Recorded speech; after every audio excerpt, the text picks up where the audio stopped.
ಚೈತ್ರ, ಇವತ್ತು ರಾಜ್ಯಕ್ಕೆ 3ನೇ ಸ್ಥಾನ SSLCಯಲ್ಲಿ 625ಕ್ಕೆ 623 ಅಂಕಗಳನ್ನು ಪಡ್ಕೊಂಡಿದೆಯಾ ಈ ಸರ್ಕಾರಿ ಶಾಲೆಯಲ್ಲಿ. ಈ ಖುಷಿಯನ್ನು ನೀನು ಯಾವ ರೀತಿ ಸಂಭ್ರಮಿಸ್ತೀಯ? ತುಂಬ ಖುಷಿ ಆಗ್ತಿದೆ. ರಿಸಲ್ಟ್ ನೋಡಿದ ತಕ್ಷಣ ತುಂಬ ಖುಷಿ ಆಯಿತು. ಈ ಕ್ರೆಡಿಟ್ಸ್ ಎಲ್ಲ ಫಸ್ಟ್ ಆಫ್ ಆಲ್ ನಮ್ಮ ಟೀಚರ್ಸ್ಗೆ, ಪೇರೆಂಟ್ಸ್ಗೆ. ಅಂದರೆ ನಂದು ಎಫರ್ಟ್ಸ್ ಇದೆ, ಬಟ್ ಹಿಂದೆ ಗುರು ಇರಬೇಕು, ಮುಂದೆ ಗುರಿ ಇರಬೇಕು ಅಂತ ಹೇಳ್ತಾರೆ. ಸೊ ಅದೇ ರೀತಿ ನಮ್ಮ ಟೀಚರ್ಸ್ ತುಂಬ ಸಪೋರ್ಟ್ ಮಾಡಿದ್ದಾರೆ. ಅವ್ರಿಗೆ ಯಾವಾಗಲೂ ನಾನು ಥ್ಯಾಂಕ್ಸ್ ಹೇಳೋಕ್ಕೆ ಇಷ್ಟಪಡ್ತೀನಿ. ಇವತ್ತು ಸರ್ಕಾರಿ ಶಾಲೆ ಅಂತೇಳಿ ಮುರಿತಾರೆ, ಅದಕ್ಕೆ ನಿನ್ನ ಅಭಿಪ್ರಾಯ ಏನಿದೆ? ನಾನು ಪ್ರೈವೇಟ್ ಸ್ಕೂಲ್ಗೆ ಹೋಲಿಸ್ಕೊಂಡ್ರೆ ಗೌರ್ಮೆಂಟ್ ಸ್ಕೂಲಲ್ಲೇ ಟೀಚರ್ಸ್ ಎಲ್ಲ ತುಂಬ ಎಲಿಜಿಬಲ್ ಇರ್ತಾರೆ. ಅವರು ಯಾವ ಟೈಮಲ್ಲಿ ಡೌಟ್ಸ್ ಕೇಳಿದ್ರು ಸಹ ಕ್ಲಿಯರ್ ಮಾಡ್ತಾರೆ. ಸೊ ನನ್ನ ಪ್ರಕಾರ ಪ್ರೈವೇಟ್ ಸ್ಕೂಲ್ಗಿಂತ ಗೌರ್ಮೆಂಟ್ ಸ್ಕೂಲೇ ಬೆಟರ್ ಅಂತ ಅನಿಸುತ್ತೆ. ನೀನು ಇಷ್ಟು ಅಂಕ ಪಡೆಯೋದಕ್ಕೆ ಯಾವ ರೀತಿಯ ಪ್ರಿಪರೇಷನ್ ಮಾಡ್ಕೊಂಡಿದ್ದಿ? ನಾನು ಜಾಸ್ತಿ ಏನು ತಲೆ ಕೆಡಿಸ್ಕೊಂಡು ಓದ್ತಾ ಇರಲಿಲ್ಲ. ಡೈಲಿ ಏನಿರುತ್ತೋ 5 to 6 hours ಓದ್ತಾ ಇದ್ದೆ. ಎಕ್ಸಾಮ್ ದಿನ ಹಿಂದಿನ ದಿನ ಏನು ಸ್ಟ್ರೆಸ್ ತಗೊಂಡು ಓದ್ತಾ ಇರಲಿಲ್ಲ. ಡೈಲಿ ಯಾವ ರೀತಿ ಇರುತ್ತೋ ಕ್ಲಾಸಲ್ಲಿ ಮಾಡಿದ್ದೆ, ಇನ್ನೊಂದು ಸಲ ಹೋಗಿ ರಿವೈಸ್ ಮಾಡ್ತಾ ಇದ್ದೆ ಅಷ್ಟೇ. ಈ ಸಾಧನೆಗೆ ನಿಮ್ಮ ತಂದೆ ತಾಯಿ, ನಿಮ್ಮ ಕುಟುಂಬ ಯಾವ ರೀತಿ ನೀನು ಸಪೋರ್ಟ್ ಮಾಡಿದರು? ಅಂದರೆ ಅಪ್ಪ ಅಮ್ಮ ತುಂಬ ಸಪೋರ್ಟ್ ಮಾಡಿದ್ದಾರೆ.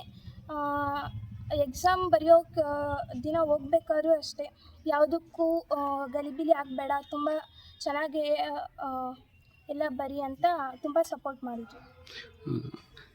ಈ ಸಾಧನೆಗೆ ನೀನು ಯಾವ ರೀತಿ ಸಂಭ್ರಮಿಸ್ತಾ ಇದೀಯಾ? ನಿನಗೆ ಸ್ಯಾಟಿಸ್ಫ್ಯಾಕ್ಷನ್ ಇದೆಯಾ ನಿನ್ನ ಅಂಕ ತೊಗೊಂಡಿರೋದು?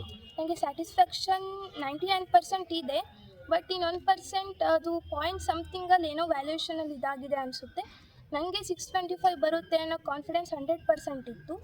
ಸೊ ಅವೆರಡಕ್ಕೆ ನಾನು ಮತ್ತೆ ರಿವ್ಯಾಲ್ಯೂಯೇಷನ್ ಹಾಕೋಕ್ಕೆ ಟ್ರೈ ಮಾಡ್ತೀನಿ. ನಿನ್ನ ಶಾಲೆಯಲ್ಲಿ ನಿನಗೆ ಯಾವ ರೀತಿಯಾಗಿ ವಿದ್ಯಾಭ್ಯಾಸದ ಬಗ್ಗೆ ನಿನಗೆ ತರಬೇತಿ ನೀಡ್ತಾ ಇದ್ರು? ಅದೇ ಟೀಚರ್ಸ್ ಯಾವ ಸಮಯದಲ್ಲಿ ಬೇಕಾದರೂ ಏನೇ ಬೇಕಾದರೂ ಕೇಳಿ, ನಾನು ಯಾವಾಗಲೂ ಇರ್ತೀನಿ ಬೆನ್ನ ಹಿಂದೆ ಅಂತೇಳಿ. ಮಾರ್ನಿಂಗ್ ಸೆಷನ್, ಸ್ಪೆಷಲ್ ಕ್ಲಾಸಸ್ ಆಗಿರ್ಬೋದು, ಗ್ರೂಪ್ ಸ್ಟಡಿ ಆಗಿರ್ಬೋದು, ಯಾವಾಗಲೂ ನಮ್ಮ ಬೆನ್ನಿಂದನೇ ನಿಂತು ಸಪೋರ್ಟ್ ಮಾಡಿದ್ದಾರೆ. ಸೊ ಎಲ್ಲ ಟೀಚರ್ಸ್ಗೂ ನಾನು ಥ್ಯಾಂಕ್ಸ್ ಹೇಳೋಕ್ಕೆ ಇಷ್ಟಪಡ್ತೀನಿ. ಈಗ ಗ್ರಾಮೀಣ ಭಾಗದಿಂದ ನೀನು ಇಂಥ ಸರ್ಕಾರಿ ಶಾಲೆಗೆ ಬಂದು ಈ ಥರ ಸಾಧನೆ ಮಾಡಿದ್ಯಾ, ಇದರ ಹಿನ್ನೆಲೆ ಏನು ಅಂತ ಹೇಳ್ತೀಯಾ? ಅಂದರೆ ಇದಕ್ಕೆ ಬಸ್ ವ್ಯವಸ್ಥೆ ತುಂಬ ಉಪಯೋಗ ಆಯಿತು. ನಮ್ಮ ಶಾಲೆಯಿಂದ ಬಸ್ ಬಿಟ್ಟಿದ್ರು, ಸೊ ಹಳ್ಳಿ ಮೇಲೆಲ್ಲ. ಹಾಗಾಗಿ ನಾನು ನಮ್ಮ ಊರಿಂದ ಸ್ಕೂಲ್ಗೆ ಪಿಕಪ್ ಆ್ಯಂಡ್ ಡ್ರಾಪ್ ಮಾಡೋಕ್ಕೆ ಈಸಿ ಆಯಿತು. ಚೈತ್ರ ಅವರ ತಂದೆ ಆದಂಥ ಶಿವಕುಮಾರ್, ನೀವು ನಿಮ್ಮ ಮಗಳ ಸಾಧನೆ ಬಗ್ಗೆ ಏನು ಹೇಳ್ತೀರಾ? ನಮ್ಮ ಮಗಳ ಸಾಧನೆ ಅಂದರೆ, ನಾವು ಏನು ಓದ್ಕೊಳ್ಳಮ್ಮ ಮಾಡಮ್ಮ ಅಂತ ಹೇಳ್ತಿದ್ದಿಲ್ಲ. ಅವಳ ಇಚ್ಛಾನುಸಾರ ಅವಳ ಇದ್ರ ಮೇಲೆ ಓದ್ತಾ ಬಂದ್ಲು. ಅದರಲ್ಲೂ ನಾವು ಸಹ ನೀವು ಶಾಲೆಗೆ ಏನು ಟೀಚಿಂಗ್ ಕೊಡ್ತಿದ್ರೆ ಅದ್ರ ಮೇಲೆ ಅವತ್ತಿಂದ ಅವತ್ತಿಗೆ ಓದು ಬರಹ ಮಾಡ್ತಿದ್ಲು. ಈ ಸಾಧನೆ ನಿಮಗೆ ಏನನ್ಸುತ್ತೆ? ಸಾಧನೆ ನಮ್ಗೆ ಭಾಳ ಮೆಚ್ಚುಗೆ ಬಂದಿದೆ. ಇಲ್ಲಿ ಟೀಚರ್ಸ್ ಬಗ್ಗೆನೂ ಸರಿ ನಮಗೆ ಭಾಳ ಮೆಚ್ಚುಗೆ ಆಯಿತು. ಅದಕ್ಕೋಸ್ಕರನೇ ನಾವು ಇಲ್ಲಿ SSLCಗೆ ಗೌರ್ಮೆಂಟ್ ಶಾಲೆಗೆ ತಂದು ಇಲ್ಲಿ ಸೇರಿಸಿದ್ವಿ. ಓಕೆ.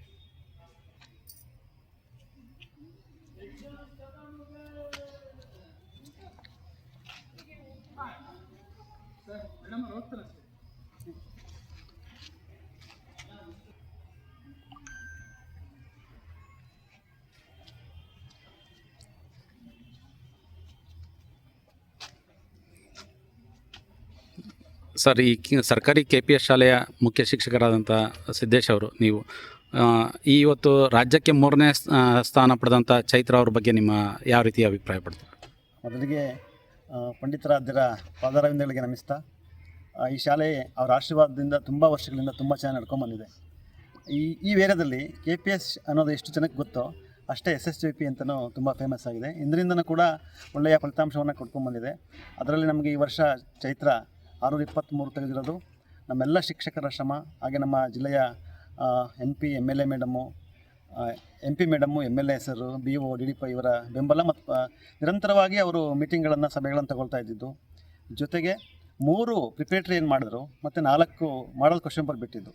ಇವುಗಳನ್ನು ಪದೇ ಪದೇ ಅನುಸರಿಸ್ತಾ ಹೋದಾಗ ಮಕ್ಕಳಿಗೆ ನಾವು ಎಲ್ಲಿ ತಪ್ಪು ಮಾಡ್ತಾಯಿದ್ದೀವಿ, ಎಲ್ಲಿ ಸರಿ ಮಾಡ್ಕೋಬೇಕು ಅಂತೇಳಿ ಟೀಚರ್ಸಿಂದ ಒಳ್ಳೆಯ ಫೀಡ್ಬ್ಯಾಕ್ ಸಿಕ್ಕಿದೆ. ನಾನು ಅದನ್ನು ಕ್ಲಿನಿಕಲ್ ಟೀಚಿಂಗ್ ಅಂತ ಹೇಳ್ತೀನಿ. ಅಂದರೆ ಎಲ್ಲಿ ತಪ್ಪಾಗಿದೆ ಆ ಪಾಠಗಳಿಗೆ ಮಾತ್ರ ಪರಿಹಾರ ಬೋಧನೆಯನ್ನು ಮಾಡಿಕೊಂಡು ಮತ್ತೆ ಅದನ್ನು ಅವರ ಡೌಟ್ಗಳನ್ನು ಕ್ಲಿಯರ್ ಮಾಡ್ಕೊಂಡು ಹೋಗ್ತಾ ಒಳ್ಳೆಯ ರಿಸಲ್ಟನ್ನು ಕೊಡಲಿಕ್ಕೆ ಈ ವ್ಯವಸ್ಥೆ ಕಾರಣವಾಗಿದೆ. ಅದಕ್ಕೆ ಎಲ್ಲರಿಗೂ ಕೂಡ ತುಂಬ ಧನ್ಯವಾದಗಳು. ಅದರಲ್ಲೂ ಚೈತ್ರ ಅಂತ ಸ್ಟೂಡೆಂಟ್ಸ್ ನಮ್ಮಲ್ಲಿ ಸುಮಾರು ಜನ ಇದ್ದಾರೆ. ತುಂಬ ಚೆನ್ನಾಗಿ ಸರ್ಕಾರಿ ಶಾಲೆಯಲ್ಲಿ ಮಕ್ಕಳು ಮಾಡಬೇಕಾಗಿದ್ದಿಷ್ಟೇ, ತಪ್ಪಿಸ್ಕೊಳ್ದಂಗೆ ಶಾಲೆಗೆ ಬರಬೇಕು. ಟೀಚರ್ ಹೇಳೋ ಪಾಠಗಳನ್ನು ಅವ್ರು ಹೇಳೋ ಮಾತುಗಳನ್ನು ಕರೆಕ್ಟಾಗಿ ಕೇಳಿಸ್ಕೊಂಡ್ರೆ ಎಲ್ಲ ಮಕ್ಕಳು ಕೂಡ ಪಾಸ್ ಆಗ್ಬೋದು ಅಂಥ ವ್ಯವಸ್ಥೆ ನಮ್ಮ ಶಾಲೆಗಳಲ್ಲಿದೆ.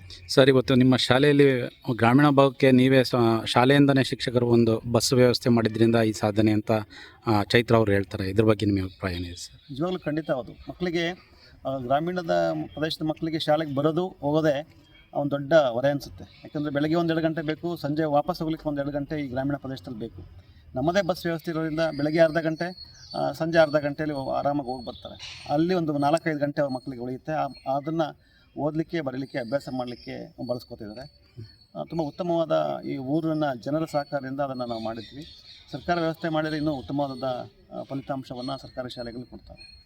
ಓಕೆ, ಧನ್ಯವಾದ ಸರ್. Thank you sir.